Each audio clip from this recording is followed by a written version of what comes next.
రామకృష్ణ ఫిర్యాదు చేస్తున్నారు కదా, దాంట్లో వాస్తవం ఎంత? వాస్తవం అసలు లేదు. అది 47 ఎకరాలు భూమి ఎస్టీలది. అదేదో ఎస్టీలది, అది కూడా 38 అని అంటున్నారు. వాళ్ళు కొన్నోళ్ళంతా రకరకాల రామరెడ్డి అని వాళ్ళు రకరకాల మనుషులు ఉన్నారు. వాళ్ళకు 38 కింద ఏదో డబ్బులు అడిగారు, వాళ్ళు ఇచ్చారు. ఆ మధ్యవర్తులు కొందరు తిన్నారు. అంతేగాని ఆ భూమిలో కానీ ఆ 47 ఎకరాలలో కానీ ఎక్కడ కూడా నా పేరు లేదు, నాకు ఆ భూమిలో సంబంధం లేదు, ఆ డీల్ తోటి కూడా నాకు సంబంధం లేదు. అదే చేసారు వాళ్ళు, కోర్టుకు వెళ్ళి ఆర్డర్ తెచ్చి ఎఫ్ఐఆర్ బుక్ చేయమని తెచ్చారు.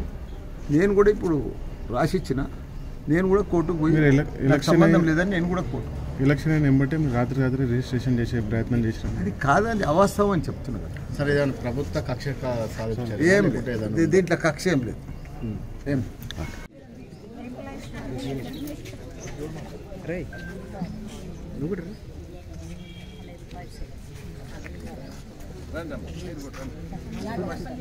आ जाओ, ऐसा अच्छा करे, अच्छा लीड दिए, बहुत बहुत धन्यवाद बहन जी,